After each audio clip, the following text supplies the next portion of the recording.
Welcome back, dear students. Let's continue with chapter issue of share. As you know, we have already done the concept issue of share at par and issue of share at premium. Now our topic is today's topic is issue of share for consideration other than cash. Topic क्या है बेटा आज का? issue of share for consideration other than cash. First of all, we must be knowing the meaning of consideration. Consideration means होता है in exchange, means के बदले में. Example, in exchange means के बदले में. के बदले में. मैं एक एग्जांपल दे देता हूँ. आप मार्केट से कुछ भी परचेज करते हो तो परचेज करने के बदले में उनको कैश दे के आते हो या चेक भी दे के आ सकते हो. तो ऐसे ही ये टॉपिक है कि कंपनी शेयर इशू कर रही है कुछ खरीदने के बदले में, कैश नहीं पे कर रही. वो क्या कुछ और कुछ पे कर रही है. और क्या पे कर रही है? वो शेयर इशू कर रही है, शेयर दे रही है. मैं एक एग्जांपल दे देता हूँ. मान लो एक एक्स लिमिटेड कंपनी है, इसने वाई लिमिटेड कंपनी की एसेट्स परचेज कर ली. एसेट्स परचेज कर ली एक्स लिमिटेड ने वाई लिमिटेड की. तो भाई ये बदले में या तो कैश दे दे, कैश नहीं है तो क्या दे सकती है? बिल दे सकती है. बिल से भी पेमेंट होती है, आपको पता होना चाहिए. जैसे चेक से पेमेंट होती है ऐसे ही बिल से पेमेंट होती है. कंपनी के पास ना तो कैश था, ना चेक था, ना बिल थी. फिर कंपनी और क्या दे सकती है? कंपनी शेयर भी इशू कर सकती है. कंपनी शेयर भी दे सकती है वाई लिमिटेड को परचेज करने के लिए. क्लियर है ये बात? अच्छा देखो, ये एक्स लिमिटेड है, ये वाई लिमिटेड है. मैं इसको वेंडर भी बोल सकता हूँ. जिससे खरीदा जा रहा है उसको मैं वेंडर भी बोल सकता हूँ. क्लियर है यहाँ तक? तो वेंडर को क्या दिया जा रहा है? शेयर दिया जा रहा है फॉर परचेज कंसिडरेशन. मीन्स कुछ खरीदा है उसके बदले में कैश ना देकर शेयर इशू किए जा रहे हैं. ये टॉपिक आज का. इस टॉपिक से रिलेटेड क्या एंट्रीज होंगी, कैसे एंट्री बनेंगी, वो करेंगे. और ये एंट्रीज कितने टाइप्स की हो सकती है वो सब करेंगे आज हम. देखिए बेटा, हमारा जो फर्स्ट कॉन्सेप्ट है फॉर परचेज ऑफ एसेट्स. मान लो एक कंपनी ने दूसरी कंपनी की एसेट्स परचेज कर ली और उसके बदले में शेयर इशू कर रही है वो कंपनी जिसने परचेज किया है. किसको शेयर इशू कर रही है? जिससे परचेज किया. मैं एग्जांपल दे देता हूँ. एक्स लिमिटेड वाई लिमिटेड से एसेट परचेज कर रही है तो इसकी एंट्री क्या बनेगी? देखो, एक्स लिमिटेड के नज़रिए से चलना है. मीन्स पॉइंट ऑफ व्यू आपको रखना है एक्स लिमिटेड का, एक्स लिमिटेड कंपनी का. जब ये परचेज करेगी तो एक्स लिमिटेड के पास क्या आएगी? एसेट्स आएगी. तो एसेट जब आती है हमें पता है भाई assets are covered into real account. Assets कहाँ पर कवर होंगी? रियल अकाउंट में. And what is the rule of real account? Debit what comes in. Means जो आया उसको हम डेबिट कर लेंगे. तो एक्स लिमिटेड के पास आया एसेट्स तो एक्स लिमिटेड एसेट्स को डेबिट कर लेगी. तो बेटा एंट्री क्या हो जाएगी फिर? Assets account debit to. किससे आया भाई?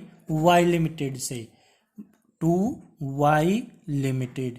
क्या मैं वाई लिमिटेड को वेंडर भी मान सकता हूं? तो मैं यहां पर वेंडर भी लिख सकता हूं. ठीक है ये बात. तो एक तो ये एंट्री बनी. अब बदले में इस वेंडर को मीन्स इस वाई लिमिटेड को एक्स लिमिटेड क्या पे करेगी? शेयर देगी. कैश तो नहीं दे रही, यहाँ पर क्या देगी? शेयर देगी. तो अब आप मेरे को ही बताओ, यहाँ पर जब इसको शेयर मिलेंगे तो Y limited is an artificial person, आपको भी पता है. और आर्टिफिशियल पर्सन पर्सनल अकाउंट में आएंगे. और पर्सनल अकाउंट का रूल है debit the receiver and credit the giver. अब आप ही बताओ, जब इस वाई लिमिटेड को ये एक्स लिमिटेड शेयर इशू करेगी तो ये रिसीवर हो जाएगी ना. और रिसीवर डेबिट साइड आता है हमें पता है. तो क्या लिखोगे? वाई लिमिटेड अकाउंट डेबिट क्या पे कर रही है भाई? शेयर. तो क्या लिख दोगे? Share capital. ये फर्स्ट केस था. आई होप आपको ये एंट्री समझ में आई है. मैं एक बार और रिपीट कर देता हूँ. एक्स लिमिटेड के नज़रिए से चलना है. पॉइंट ऑफ व्यू आपको एक्स लिमिटेड का रखना है.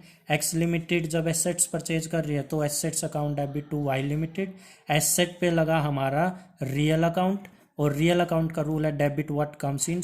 एक्स लिमिटेड के पास एसेट्स आई है इसलिए इसने यह डेबिट साइड लिखा. और ये है personal account. Y limited personal account है में आएगी. क्योंकि एक आर्टिफिशियल कंपनी को एक आर्टिफिशियल पर्सन माना जाता है। तो रूल क्या होता है पर्सनल अकाउंट का? Debit the receiver, credit the giver. तो एसेट्स का किसने दिया? वाई लिमिटेड ने दिया, इसलिए credit the giver, credit side आ चुकी है। और जब इस वाई लिमिटेड को शेयर देंगे तो ये रिसीवर हो जाएगा, Y limited account debit to share. अब आपके मन में एक डाउट आ सकता है कि सर ये शेयर क्रेडिट में क्यों आया? ये तो हमें पता है कि भाई पर्सनल अकाउंट का रूल लगा है और डेबिट द रिसीवर हो गया, ये क्यों क्रेडिट में आया? बेटा शेयर कंपनी के लिए एसेट होती है और कंपनी की एसेट अब गई है, एक्स लिमिटेड की एसेट वाई के पास गई है। मीन्स एक्स लिमिटेड ने जब शेयर वाई को दिया तो एक्स लिमिटेड के पास से वाई के पास गया, मीन्स एक्स की एसेट वाई के पास गई है। और जब एसेट जाती है तो रियल अकाउंट का रूल क्या बोलता है? Debit all expansion, sorry, debit what comes in and credit what goes out. Mean asset गई है तो क्रेडिट साइड आ जाएगी। क्लियर है ये बात? चलो अब नेक्स्ट केस करते हैं। देखो बेटा अभी हमने फर्स्ट केस किया, उसमें एसेट्स परचेज की जा रही थी तो एंट्री क्या होनी थी हमें पता चल गया, वो हमने कर ली। अब अगला केस क्या है? If a company is purchasing running business of the another company. Means जब एक कंपनी, मान लो ए लिमिटेड है, ये दूसरी कंपनी का मान लो बी लिमिटेड का रनिंग बिजनेस खरीद रही है, तब क्या एंट्री बनेंगी? ये केस करना है। एक छोटी सी बात समझना, जब एक कंपनी दूसरी कंपनी का बिजनेस खरीद रही है तो जो कंपनी सेल की जा रही है, मीन्स यहाँ पर बी लिमिटेड एग्जांपल है, इसमें कुछ एसेट्स भी होंगे भाई और कुछ लाइबिलिटीज भी होंगी, और ये सारी एसेट्स भी और लाइबिलिटीज भी किसके हाथ में आ जाएंगी? ए लिमिटेड के हाथ में आ जाएंगे। मीन्स ए लिमिटेड की बन जाएंगी। ए लिमिटेड ने जब बी लिमिटेड को खरीदा तो बी लिमिटेड में कुछ एसेट्स भी होंगे, कुछ लाइबिलिटीज भी होंगी, तो ये इसकी बन जाएंगी। ठीक है। अच्छा अब क्या हुआ, मान के चलना ये एसेट्स तो थी इसके पास 5 लाख की और लाइबिलिटीज 1 लाख की थी, 1 लाख की थी। तो अब आप मेरे को ये बताओ, देखो ये ए लिमिटेड इसको ये बोलेगी देख भाई 5 लाख की तो आपकी एसेट हमारे पास आई और आपके ऊपर लाइबिलिटीज है, मीन्स कर्जा है मान लो 1 लाख का, तो असली में मैं तेरे को कितना दूंगी? 4 लाख। ये क्या हो जाएगा हमारा? Purchase consideration. मीन कितने रुपए देने हैं असली में? 4 लाख रुपए। अब वो बोले ठीक है, बी लिमिटेड बोल रही है 4 लाख रुपए तो दो, ए लिमिटेड बोली हमारे पास है ही नहीं कैश। कॉन्सेप्ट ही कौन सा पढ़ रहे हैं हम? When consideration is being made in other than cash, in the form other than cash. Mean cash नहीं दे रहे, 4 लाख कैश मांगा तो बोला कैश तो है ही नहीं हमारे पास। वो बोले फिर है क्या आपके पास? वो बोले हमारे पास शेयर है, हमारी कंपनी के शेयर आप ले लो। ठीक है शेयर दे दो, तो 4 लाख के इसको क्या दे देंगे? अब शेयर दे देंगे। क्लियर है ये बात? एक बार और बता देता हूँ। ए लिमिटेड के पास बी लिमिटेड की 5 लाख की एसेट आई, जिसमें से 1 लाख की लाइबिलिटीज कट गई, तो भाई 4 लाख देने हैं। इस 4 लाख के नाम के वो कैश नहीं दे रहे हैं, क्या दे रहे हैं? शेयर दे रहे हैं। कौन दे रहा है? ए लिमिटेड। किसको दे रहा है? बी लिमिटेड को। क्लियर है यहाँ तक? अब इसकी एंट्री क्या बनेगी वो समझेंगे हम। तो जब ए लिमिटेड बी लिमिटेड को खरीद लेगी तो इस बी लिमिटेड के एसेट्स भी किसकी? ए लिमिटेड की, और लाइबिलिटीज भी किसकी? ए लिमिटेड की। तो एंट्री क्या बनेगी भाई? ए लिमिटेड के नजरिए से चलना, पॉइंट ऑफ व्यू किसका रखेंगे हम? ए लिमिटेड का। तो एंट्री क्या बनेगी? जब इसके पास इस बी लिमिटेड की एसेट्स आएंगी, तो एसेट जब आती है तो रियल अकाउंट का रूल क्या बोलता है? डेबिट व्हाट कम्स इन। तो एसेट्स हमें पता है रियल अकाउंट में आती है और रियल अकाउंट का रूल है डेबिट व्हाट कम्स इन। तो एसेट्स अकाउंट डेबिट्स, डेबिट। अच्छा एक सिंपल सी बात बता दो मेरे को आप, अगर एसेट डेबिट आती है तो लाइबिलिटी कहाँ आनी चाहिए?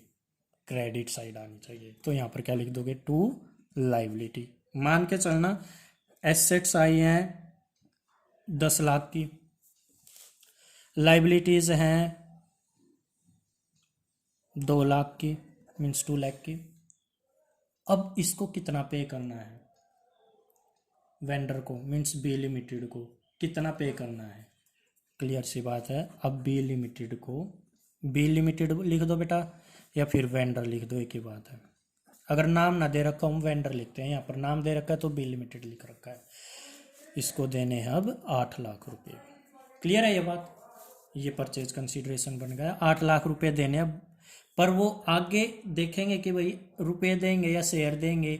अगर रुपीज दे दें तो फिर वो कंसीडरेशन इन कैश हो जाएगा, और अगर वो रुपीज देने की अपेक्षा शेयर दे दे तो वो कंसीडरेशन अदर देन कैश वाला केस बन जाएगा। चलो पहले ये समझ लो एक बार। एसेट्स आई है 10 लाख की, लाइबिलिटी आई 2 लाख की, तो इसको कितने देने हैं? 8 लाख देने हैं।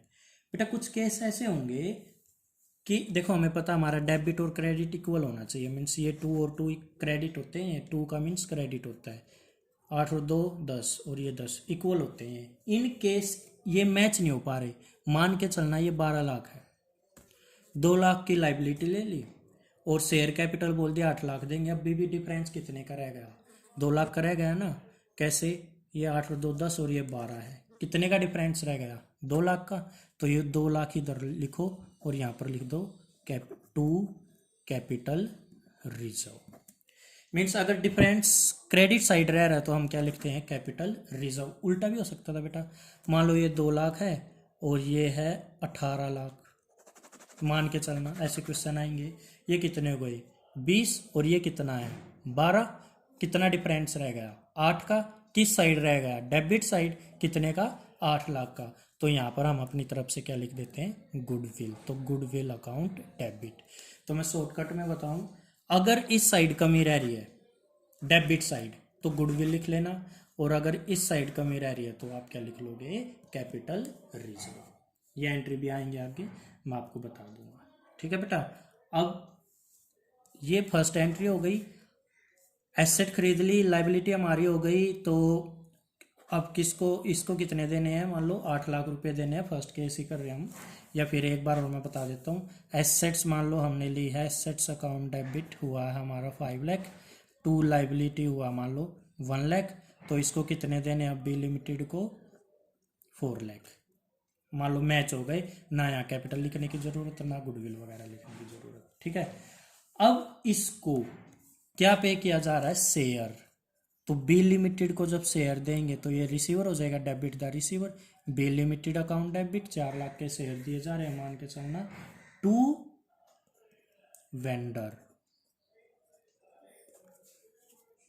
क्लियर है ये बात? अगर ये शेयर प्रीमियम पे दिए जाते तो यहां पर एक एंट्री और हो जाती, टू सिक्योरिटी प्रीमियम। जितने का भी प्रीमियम है वो अमाउंट लिख देते। कैसे लिख? फिर यहाँ पर ये अमाउंट नहीं आएगी, यहाँ पर कुछ चेंजेस आएंगे। वो चेंजेस कैसे आते हैं मैं अभी बताता हूँ आपको। बेटा ये एंट्री हमारी हो चुकी है। इस एंट्री में छोटी सी गड़बड़ हुई है मेरे से, मैं अभी ठीक कर देता हूँ, वो देखते हैं कैसे हुई है। एक बार ये एंट्री मैं दोबारा लिखूंगा नेक्स्ट पेज पे, वहाँ से बताऊँगा क्या करना है। मान के चलना, देखो बेटा एसेट्स आई है 5 लाख की, लाइबिलिटी आई है 1 लाख की, तो वेंडर को देने हैं 4 लाख। अब ये 4 लाख वेंडर को कैसे कैसे दिए जा सकते हैं? किसको? वेंडर को। जब वेंडर को देंगे ये रिसीवर हो जाएगा, vendor account debit 4 lakh rupees देने। अगर पैसा कैश में या चेक से पे किया जा रहा है तो टू बैंक लिख दोगे, और अगर वही चेक या कैश से नहीं दिया जा रहा है तो बिल से भी दिया जा सकता है, तो बिल के नाम का बिल पेबल लिख देंगे। बिल पेबल होता है ये, बिल पेबल। अगर चेक और बिल पेबल भी नहीं दिया जा रहा है तो क्या लिख लेते हैं हम? To share capital. मीन्स अगर शेयर दिए जा रहे हैं, या तो पैसा दो या बिल दो या फिर आप शेयर दो, इनमें से कोई एक दे दो, ये केस बनेंगे। अब आगे देखना, ऐसा भी हो सकता है बेटा कि पूरा का पूरा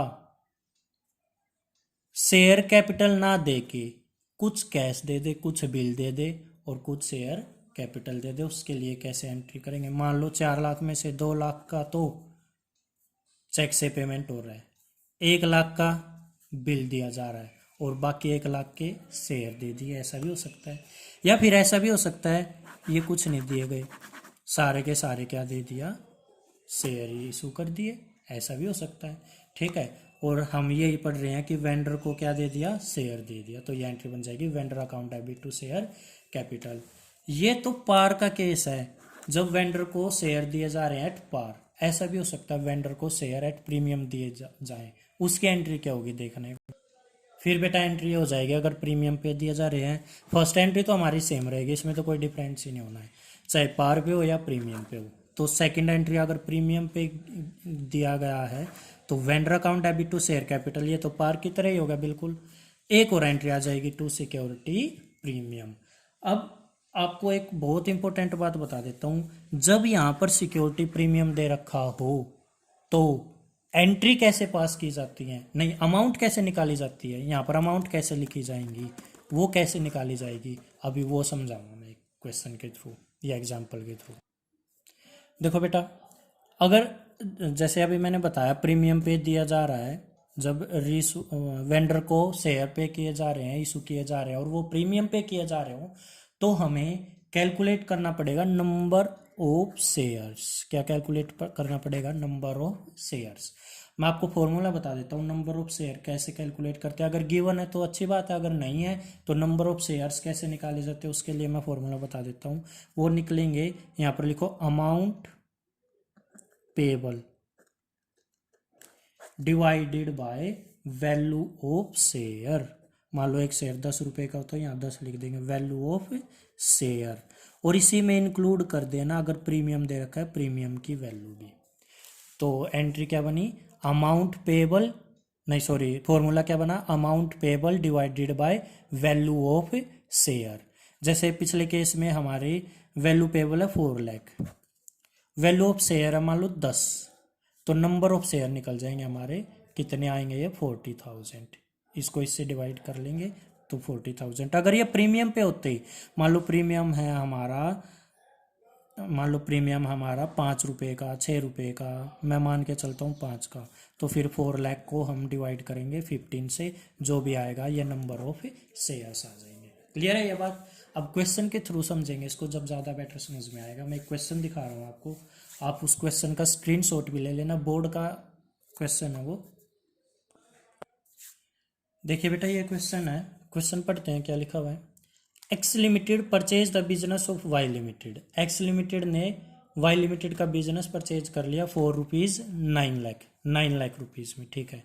payable in fully paid share of rupees 10 each, और उसको अब हम क्या पे कर रहे हैं? शेयर पे कर रहे हैं, शेयर इशू कर रहे हैं। आपको एंट्रीज पास करनी है। पहला केस मान के चलना अगर शेयर इशू हुए हैं एट पार, और दूसरा अगर शेयर इशू एट प्रीमियम, और प्रीमियम कितना है 25% का। तो हम पहले कर लेते हैं एट पार वाला केस, जब शेयर इशू एट पार हुए। आपको पता है देखो, यहाँ वाला बिजनेस उधर गया है, मीन्स एक्स वाला बिजनेस, एक्स ने वाई का बिजनेस खरीद लिया, तो एंट्री क्या बनती थी? बिजनेस मतलब एसेट्स खरीद ली।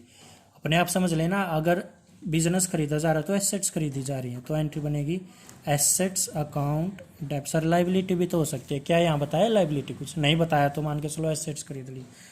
तो एसेट्स अकाउंट डेबिट टू किससे खरीदा है? वाई लिमिटेड से। कितने का? 9 लाख रुपीज़ का। ये एंट्री बनी। अब वाई लिमिटेड को क्या पे किया जा रहा है भाई? शेयर।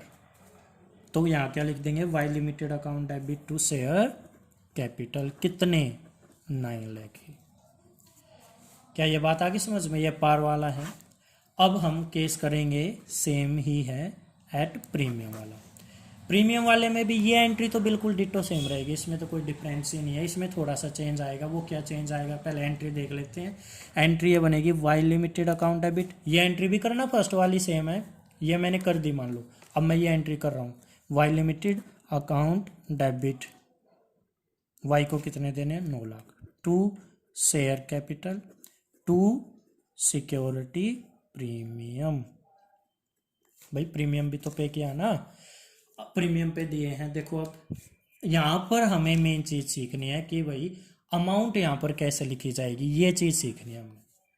वो कैसे निकालते हैं देखो, अगर शेयर इशू एट प्रीमियम दिए जा रहे हैं, शेयर प्रीमियम पे दिए जा रहे हैं, तो कैसे अमाउंट निकाली जाती है प्रीमियम के लिए और शेयर कैपिटल के लिए, वो समझेंगे। याद रख लेना एक बात, बिल्कुल हमेशा याद रखना, जब भी शेयर इशू प्रीमियम पे किए जाते हैं तो आपको नंबर ऑफ शेयर्स निकालना पड़ता है। क्या निकालना पड़ता है? Number of shares. और कब निकालना पड़ता है? अगर शेयर कैसे इशू हो रहे हो? प्रीमियम पे। तो आप अब नंबर ऑफ शेयर निकालना सीखते हैं। नंबर ऑफ शेयर्स कैसे निकालते हैं? टोटल अमाउंट कितनी पेबल है बस वो बता दो पहले। सर 9 लाख रुपीज़ है। अमाउंट कितनी पेबल है? 9 लाख रुपीज़ है, तो लिखो 9 लाख। लिख दिया? ठीक है।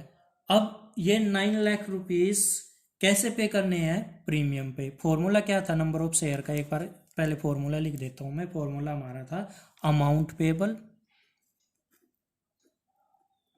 Divided by value of share. Value of share. और अगर प्रीमियम दे रखा वो भी ऐड कर लेना, प्लस प्रीमियम। ठीक है। बताओ अब अमाउंट कितनी पेबल है? 9 लाख रुपीज़। लिखो यहाँ पर 9 लाख रुपीज़।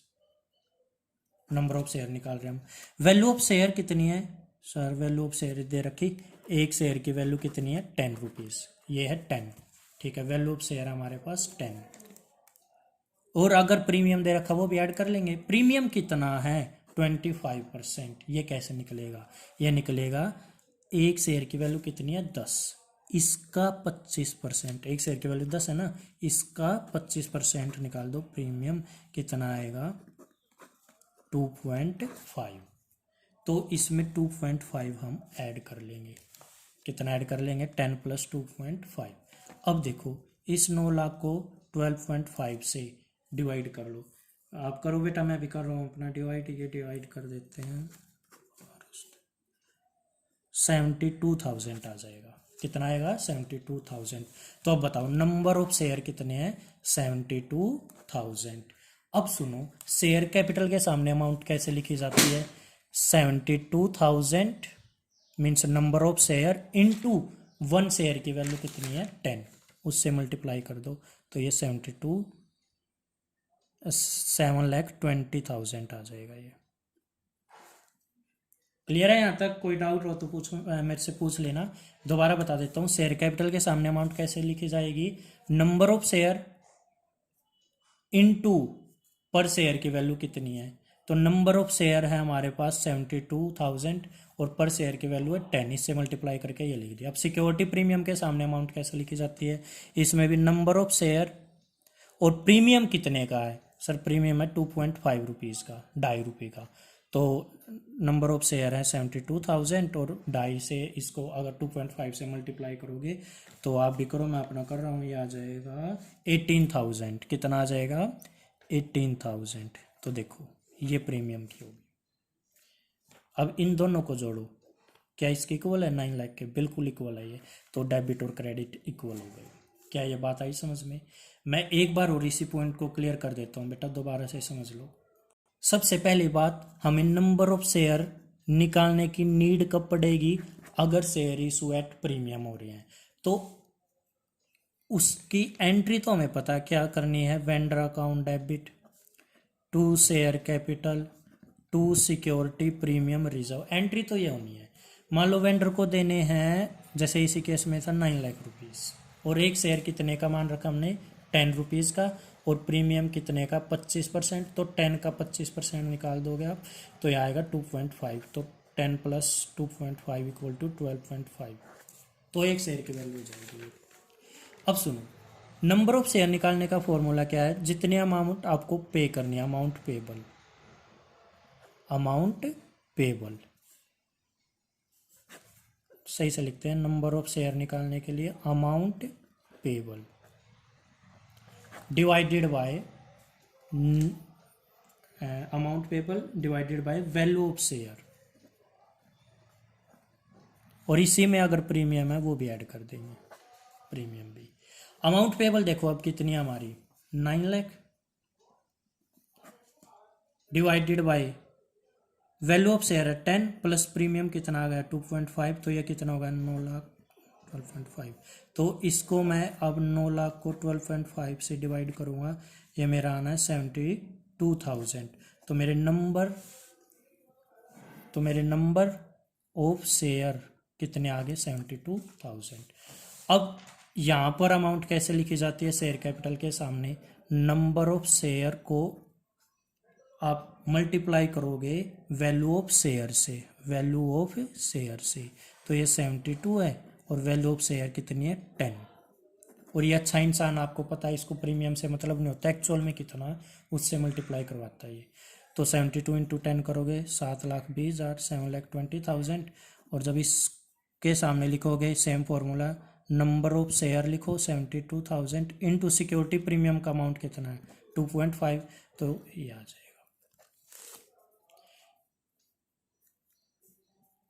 ये कैसे आया है 72 इंटू 2.5।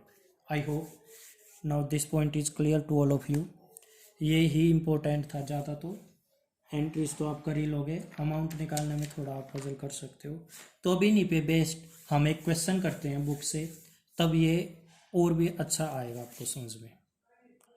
देखिए बेटा ये क्वेश्चन है, क्वेश्चन नंबर 14, बहुत इंपॉर्टेंट क्वेश्चन है, इसको पढ़ते हैं। देखो क्या लिखा हुआ है, psycho limited took over assets of 4,80,000 and liabilities of rupees 80,000 of Mittal limited. ठीक है, मीन्स साइको लिमिटेड ने एसेट्स ले ली 4,80,000 की और लाइबिलिटीज ले ली 80,000 की, किसकी, मित्तल लिमिटेड की, फॉर अ कंसिडरेशन ऑफ 3,20,000, कितने के बदले में 3,20,000, and 20,000 were paid by N acceptance. याद रख लेना, एक्सेप्टेंस का मीनिंग होता है बिल। और मैंने आपको बताया था पेमेंट हम कैसे कैसे पे कर सकते हैं, या तो भाई कैश दे दो, कैश की जगह हम चेक देते हैं, वैसे चेक दे दो, सर चेक नहीं है तो बिल दे दो, बिल नहीं है तो कंपनी के पास एक और अल्टरनेट होता है शेयर देने का, तो शेयर भी कर सकते हैं, तो शेयर से दे सकते हो आप। तो बिल से पेमेंट कर रहे हैं कितने, वो 20,000 in favour of Mittal limited payable after. और मैंने बताया था आपको, अगर याद हो, शायद बताया ना हो, याद रख लेना, बिल की ज़्यादातर जो टाइमिंग होती है ना वो 3 मंथ्स तक होती है। हालांकि बिल को बाद में रिन्यू करा सकते हैं, फर्दर 3 मंथ्स की एक्सटेंशन ले सकते हैं, बट नॉर्मली जो बिल के लिए टाइम मिलता है वो 3 महीने का मिलता है पे करने के लिए। तो ये लिखा हुआ है कि ये जो बिल है वो हम 3 महीने तक की मैच्योरिटी के लिए दे रहे हैं, मीन्स 3 महीने में उस बिल की पेमेंट आप ले सकते हो। And balance by so fully paid 8% preference share of ₹100% is at a premium of 50। बेटा प्रेफरेंस को अभी बेशक इग्नोर कर देना, बस ये तो शेयर कैपिटल के सामने अगर इक्विटी वर्ड दे रखा है इक्विटी लिख लेते हैं, प्रेफरेंस दे रखा तो प्रेफरेंस। देखो ये क्या कह रहे हैं, इन्होंने बिल से पेमेंट कर दी 20,000 और बाकी के जो पैसे पे किए हैं वो शेयर से किए हैं, और एक शेयर की वैल्यू रखी है इन्होंने ₹100, और केवल पार पे नहीं प्रीमियम भी रखा कितना 50%। तो आपको इसके लिए एंट्री पास करनी है, किसमें, साइको लिमिटेड में, मीन्स जो परचेज कर रही है कंपनी उसके पॉइंट ऑफ व्यू से आपको एंट्रीज पास करनी है। सबसे पहले जब एसेट खरीद, देखो यहाँ पर देखो एसेट खरीदी है और लाइबिलिटी भी आई है, ठीक है, तो इसके लिए हमारी क्या एंट्री होनी चाहिए वो समझ लेते हैं। तो देखो बेटा एसेट्स आई हैं, debit what comes in sundries का, मीन्स अलग अलग तरह की एसेट। एसेट अकाउंट डेबिट कितने क्या है भाई, एसेट 4,80,000 टू लाइबिलिटीज, लाइबिलिटीज कितने की आई है 80,000 की।